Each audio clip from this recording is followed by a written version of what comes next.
Hello दोस्तों, bike mechanic rider में आपका स्वागत है। दोस्तों, आज मैं आप लोगों को बताना चाहता हूं, कोई भी प्रकार का गाड़ी चलाते समय आपके पास कौन से प्रकार के डॉक्यूमेंट्स होना चाहिए। जैसे मैं बाइक मैकेनिक राइडर अपना चैनल है, तो बाइक के लिए मैं बताना चाहता हूं। हालांकि सभी गाड़ियों के लिए एक जैसा ही होता है, सिर्फ परमिट अलग प्रकार के होते हैं वो हिसाब से। तो बाइक के बारे में बात करते हैं। बाइक चलाते समय हमारे पास कौन से प्रकार के डॉक्यूमेंट होना चाहिए, यानी कागज पत्र कौन से प्रकार के होना चाहिए। मानो हम लोगों को समझो रास्ते पर अगर ट्रैफिक पुलिस ने अड़ा दिया चेकिंग के दौरान, इसका भी मैं अलग से एक वीडियो बनाने वाला है कि हम लोग किसको डॉक्यूमेंट शो कर सकते हैं, किसको नहीं कर सकते। सभी पुलिस को हम लोग डॉक्यूमेंट शो करने का जरूरत नहीं रहता है, उसका बारे में मैं अलग से वीडियो बनाऊंगा। इस वीडियो में मैं सिर्फ आप लोगों को ये बताना चाहता हूं कि कौन से प्रकार के कागज पत्र यानी डॉक्यूमेंट हम लोगों को दिखाना चाहिए। अगर हम लोगों को अगर चेकिंग में अगर आते हैं तो उस समय ट्रैफिक हवलदार अगर हम लोग को रिक्वेस्ट करता है बाइक के बारे में, तो कौन से प्रकार के डॉक्यूमेंट होना चाहिए। तो मोस्ट इंपॉर्टेंट डॉक्यूमेंट 5 है। 5 तो सबसे पहले आता है आरसी बुक। आरसी बुक होता है रजिस्ट्रेशन ऑफ सर्टिफिकेट। जो हमारा व्हीकल, जो कोई भी प्रकार का व्हीकल हो, उसका आरसी बुक होता है। जैसे बाइक का भी होता है RC book, registration of certificate होता है। जो हम लोग नोंदनीकृत करते, पंजीकृत करते हमारा जो व्हीकल, गाड़ी, बाइक, जो भी प्रकार का, बस हो, टेम्पो, रिक्शा हो, जो भी प्रकार का जो पंजीकृत करते, जो हम लोग आरटीओ के सामने जो अगर हम लोग पंजीकृत करते हैं तो उसका आरसी बुक होता है। आरसी बुक में हम लोगों की डिटेल जानकारी हो जाती है। क्योंकि हम लोग जो बाइक परचेज करते हैं तो उसके पहले रजिस्टर करना पड़ता है बाइक को, यानी नोंदनीकृत करना पड़ता है, पंजीकृत करना पड़ता है आरटीओ डिपार्टमेंट के साथ में। तो आरसी बुक में हम लोगों का पूरा डिटेल होता है, हमारा नाम होता है, बर्थ डेट होता है, गाड़ी परचेज किए उसका अगर लोन है क्या है उसके बारे में जानकारी है। गाड़ी अभी के हाल में अगर 15 साल की गाड़ी होती है उसके बाद हम लोग को रिन्यू करना पड़ता है दोबारा। 5 साल के लिए हम लोगों को रिन्यू का सर्टिफिकेट मिल सकता है। तो गाड़ी में क्या क्या हिस्सा है, पेट्रोल से चलती है या डीजल से चलती है, कभी परचेज किया, कितना, क्या क्या चीज है, वो सब आरसी बुक में होता है। उसका आरटीओ डिपार्टमेंट कौन से एरिया का आता है, कौन से जोन का आता है, महाराष्ट्र का आता है, गुजरात का आता है, राजस्थान का आता है, या महाराष्ट्र का भी कौन से इलाका के आता है, डिस्ट्रिक्ट कौन सा है, उसके बारे में उसके जानकारी होती है। यानी आरसी बुक हम लोगों को होना चाहिए। सेकंड डॉक्यूमेंट बोले तो मतलब होता है इंश्योरेंस सर्टिफिकेट होता है गाड़ी का। चाहे कभी एक्सीडेंट हो गया तो हमें उसका बेनिफिट मिल सकता है, यानी इंश्योरेंस भी हम लोगों को निकालना पड़ता है। एक साल का इंश्योरेंस होता है। हालांकि मैं अभी इतने साल से इंश्योरेंस निकालता, लेकिन मुझे कुछ फायदा नहीं उसका हुआ, वो अलग बात है। लेकिन इंश्योरेंस निकालना चाहिए क्योंकि गवर्नमेंट के हिसाब से उससे हमें फॉलो करना चाहिए। लेकिन मुझे तो कुछ फायदा नहीं हुआ इंश्योरेंस का, क्योंकि मेरा एक्सीडेंट नहीं होता है ना कुछ नुकसान होता है, लेकिन हर साल में मुझे इंश्योरेंस निकालना पड़ता है।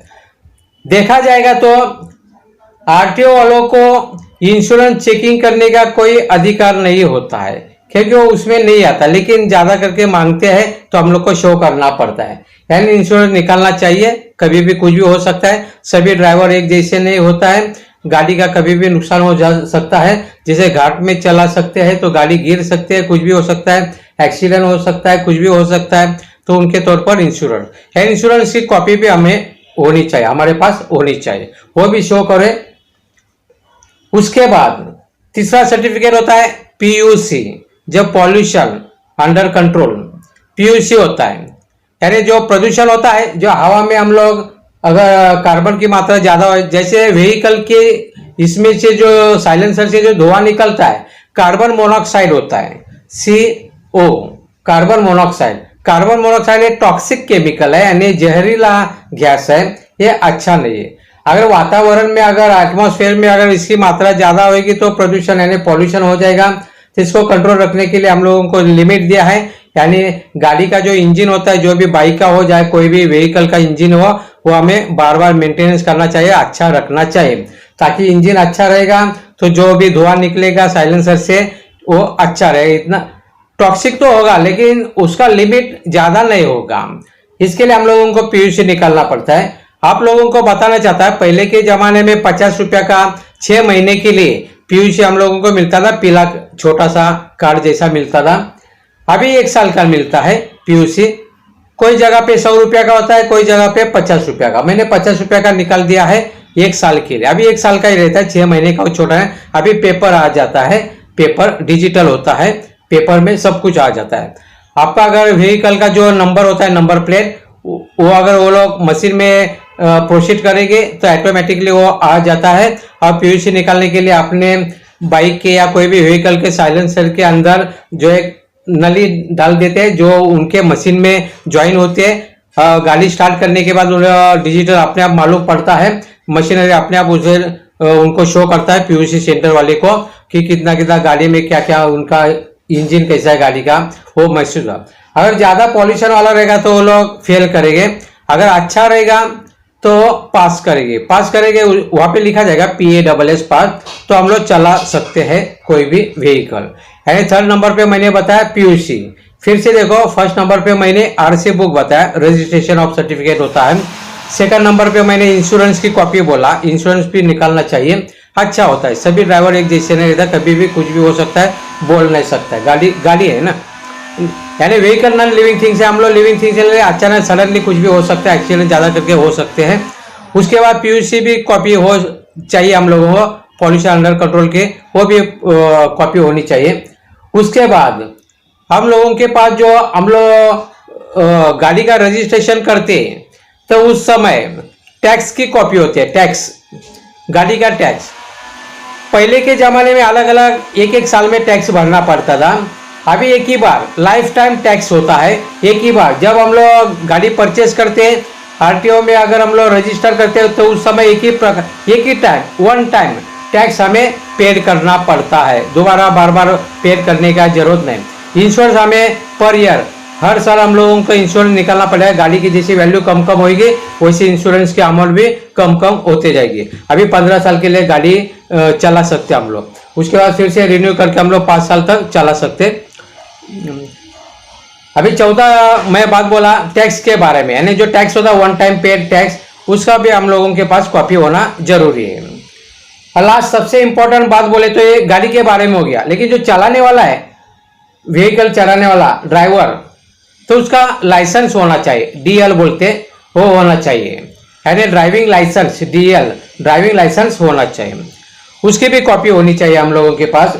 शुरुआत में हम लोग निकालते वो लर्निंग लाइसेंस होता है, बाद में 1 महीने के बाद हम लोग कभी भी ट्रेनिंग दे सकते हैं, उसके बाद हम लोगों को परमानेंट लाइसेंस मिल सकता है। लाइसेंस अलग अलग प्रकार का होता है, हेवी भी होता है, लाइट भी होता है, सभी अलग अलग प्रकार के गाड़ी का अलग अलग लाइसेंस होता है।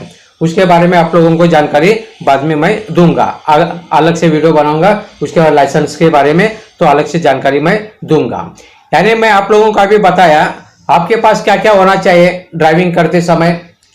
RC बुक होना चाहिए, उसके बाद इंश्योरेंस की कॉपी होनी चाहिए, पीयूसी पेपर होना चाहिए जो पॉल्यूशन अंडर कंट्रोल के बारे में, वो होना चाहिए। उसके बाद टैक्स जो वन पेड टैक्स होता है लाइफ टाइम का, उसकी भी कॉपी होनी चाहिए। वो इतना देखते नहीं लेकिन होना चाहिए, हम लोगों को कानून के बाहर नहीं जाना है, वो होना चाहिए। और सबसे लास्ट में बोले तो हमारा DL यानी ड्राइविंग लाइसेंस का होना जरूर है। विदाउट ड्राइविंग लाइसेंस हमें गाड़ी नहीं चलाना चाहिए। क्योंकि ड्राइविंग लाइसेंस से प्रूव होता है कि महसूस होता है कि हम ट्रेन है, क्योंकि हम लोग ने RTO में जो ट्रेनिंग दिया है तो उससे हम लोगों को ड्राइविंग लाइसेंस मिला है। पहले लर्निंग लाइसेंस मिला, बाद में हम लोगों को परमानेंट ड्राइविंग लाइसेंस मिला। इससे प्रूफ क्या होता है कि हम चला सकते हैं, ये प्रूव हुआ तभी हम लोगों को RTO के तरफ से ड्राइविंग लाइसेंस मिला है। तो हम लोगों को अधिकार है कि हम लोग चला सकते हैं। अगर ड्राइविंग लाइसेंस नहीं तो हम लोग चला नहीं सकते, प्रूव नहीं कर सकते कि मुझे चलाने आता है। बाइक चलाने का मैंने अलग अलग वीडियो बनाया, वो आप लोग देख सकते हैं। चलाने का तरीका अलग है, उसका अलग अलग आप वीडियो देख सकते हैं। इस वीडियो में मैं इससे डॉक्यूमेंट्स के बारे में बात करता, ड्राइविंग करते समय हमें कौन से प्रकार के डॉक्यूमेंट्स हम लोगों के पास रखना चाहिए। अगर इस प्रकार के डॉक्यूमेंट 5 टाइप मैंने बता दिया, अगर आपके पास है तो आप जब मांग करेंगे, जो भी ट्रैफिक हवलदार आपको अगर रुका के अगर मांग करता है तो उसको आपको शो करना पड़ेगा।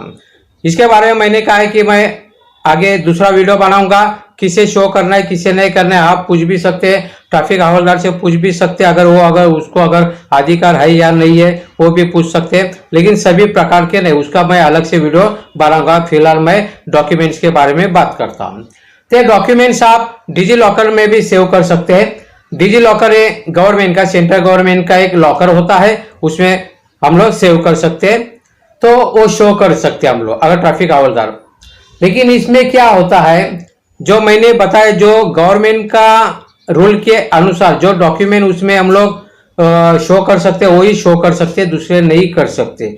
हम लोग कुछ भी रख सकते हैं उसमें, डिजी लॉकर में हम लोग सेव करके रख सकते हैं, लेकिन कुछ भी शो नहीं कर सकते। जो व्हीकल के रिलेशन में होने वाला गवर्नमेंट के अथॉरिटी के अनुसार जो शो कर सकते हैं उसको ही हम लोग ट्रैफिक हवलदार को शो कर सकते हैं। लेकिन इसमें एक लिमिटेशन आ सकता है, जो डिजी लॉकर में कभी कभी क्या होता है, हम लोग अगर पहाड़ों के बीच में गए या हमारे मोबाइल के अंदर अगर रेंज नहीं रहेगा, नेटवर्क नहीं रहेगा, नेटवर्क प्रॉब्लम होगा, तो हम लोग वो शो नहीं कर सकते। इसके लिए मैं आप लोगों को गुजारिश करूंगा, ज्यादा करके आप ओरिजिनल कॉपी आपके पास रखिए। अगर आपके पास ओरिजिनल कॉपी है तो गलती से भी किधर नहीं जा सकते। जैसे मैं जाता था, मेरे पास मेरी बैग होती है, यानी थैला होता है, अलग से बैग होती है मेरे, वो बैग में सब डॉक्यूमेंट होता है, मैं ओरिजिनली रखता। हालांकि जेरोक्स भी मेरे पास है, लेकिन वो रख के फायदा नहीं। अगर आपको जेरोक्स रखना है, उसका ट्रू कॉपी रखना है, तो जो आरटीओ का बड़ा ऑफिसर है उसका अटैचमेंट, सिग्नेचर और स्टैम्प वो जेरोक्स के ऊपर आपको चाहिए, तो अभी आप वो वापर सकते हैं, यानी ओरिजिनल लेके जाने का फिर जरूरत नहीं। लेकिन अगर उसके ऊपर अटैचमेंट नहीं होगा, स्टैंपिंग नहीं रहेगा आरटीओ का बड़ा ऑफिसर का, तो जेरोक्स का इस्तेमाल आप नहीं कर सकते। अगर आप वो शो करेंगे तो आपका चलन कट सकता है। अगर ओरिजिनल रहेगा तो अच्छा है, डरने की बात नहीं, किधर जाता है आप बाद में भी निकाल सकते हैं, ऐसा कुछ बात नहीं है। अगर आपको जानकारी है नेट के बारे में, इंटरनेट के बारे में, कैसे क्या क्या करना है, तो आप निकाल सकते हैं, ऐसे कुछ बात नहीं है। एजेंट की जरूरत चाहिए ऐसे कुछ बात नहीं है, आप खुद भी कर सकते हैं, खुद ही एजेंट बनो और खुद ही जाके बनाओ, कुछ झंझटगिरी की बात नहीं है। जिसको मालूमात न रहता वो फंस जाता है, वो एजेंट के पास जाता है, इधर उधर इधर करते हैं, वो चीज होता है। ओरिजिनल रखो, कोई डरने की बात नहीं है। दोस्तों, मैंने आपको इस वीडियो में बता दिया कौन से प्रकार के 5 इंपॉर्टेंट डॉक्यूमेंट्स आपके पास होना चाहिए, तो डॉक्यूमेंट्स आपको रखना है। फिर ओरिजिनल रखो, चाहे जेरोक्स रखो, लेकिन जेरोक्स रखते समय मैंने बताया आरटीओ का जो बड़ा ऑफिसर है अपने एरिया का, दूसरे का नहीं, अपने एरिया का, तो उसका अटैचमेंट होना चाहिए, यानी सिग्नेचर होना चाहिए स्टैम्प के साथ में, तो आप रख सकते हैं। हाँ, डिजी लॉकर में भी रख सकते हैं, लेकिन डिजी लॉकर का जो लिमिटेशन मैंने बताया, अगर नेटवर्क का प्रॉब्लम होगा तो आप शो नहीं कर सकते, ट्रैफिक हवलदार आपके लिए रुकेगा नहीं।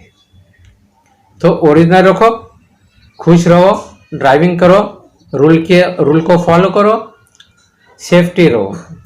दोस्तों, आपको अगर मेरा वीडियो अच्छा लगता है तो प्लीज लाइक करें, अपने मित्रों के साथ, दोस्तों के साथ, रिश्तेदारों के साथ शेयर करें। अगर आपने मेरा वीडियो, मेरा चैनल अभी तक सब्सक्राइब नहीं किया रहेगा तो प्लीज सब्सक्राइब करें, ताकि आपको जो मैं नया वीडियो अपलोड करता हूं सबसे पहले आपको देखने का चांस मिलेगा। लेकिन आपके लिए जो बाजू में जो बेल आइकन है उसे भी प्रेस करना पड़ेगा। सब्सक्राइब करें, बेल आइकन को प्रेस करना ना भूलें। Thank you.